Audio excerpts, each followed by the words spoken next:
রাতের শেষ প্রহর, চারপাশে নিস্তব্ধতা, সবাই গভীর ঘুমে আচ্ছন্ন। কিন্তু এই নীরব মুহূর্তে এক মহান ডাক ভেসে আসে আসমান থেকে। একটি আহ্বান, একটি দয়া, একটি ক্ষমার দরজা খুলে যায় আমাদের জন্য। নবী করিম সাল্লাল্লাহু আলাইহি ওয়াসাল্লাম বলেছেন, আমাদের প্রভু প্রতি রাতেই শেষ প্রহরে আসমানের নিকটতম স্তরে অবতরণ করেন এবং বলেন, কে আছে আমাকে ডাকবে, আমি তার ডাকে সাড়া দেব। কে আছে আমার কাছে চাইবে, আমি তাকে দান করব। কে আছে আমার কাছে ক্ষমা চাইবে, আমি তাকে ক্ষমা করে দেব। ভাবুন তো ভাই ও বোনেরা, এই দয়াময় আল্লাহ, যিনি সমস্ত জাহানের রব, প্রতি রাতের শেষ প্রহরে আমাদের জন্য অপেক্ষা করেন, আমাদের ডাকে সাড়া দিতে, আমাদের দোয়া কবুল করতে, আমাদের গুনাহ মাফ করতে।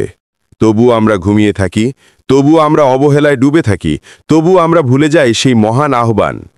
রাতের সেই শান্ত মুহূর্তে, যখন সবাই নিদ্রায় মগ্ন, তখন আপনি যদি সেজদায় মাথা রাখেন, চোখের পানি ফেলে আল্লাহের সামনে বলেন, হে আল্লাহ, আমি গুনাহগার, তুমি আমাকে ক্ষমা করো, তাহলে আল্লাহের রহমতের দরজা আপনার জন্য খুলে যায়। তাহাজ্জুদের সেই কয়েকটি রাকাত নামাজ হয়তো আপনার জীবনের সবচেয়ে মূল্যবান সময় হতে পারে, কারণ এই সময় করা দোয়া আল্লাহ কখনোই ফিরিয়ে দেন না। প্রিয় ভাই ও বোনেরা, দুনিয়ার ব্যস্ততা, জীবনের চিন্তা সবকিছু পাশে রেখে চলুন আমরা অন্তত কিছু সময় দিই আমাদের সৃষ্টিকর্তার জন্য।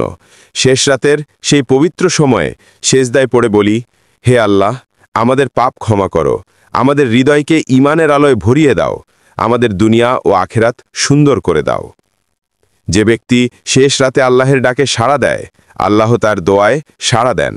তাই আসুন আজ থেকেই শুরু করি শেষ রাতের সেই ডাকের উত্তর দেওয়া। আল্লাহের দিকে ফিরে আসি, কারণ তিনিই একমাত্র আশ্রয়, তিনিই ক্ষমাশীল, তিনিই দয়াময়।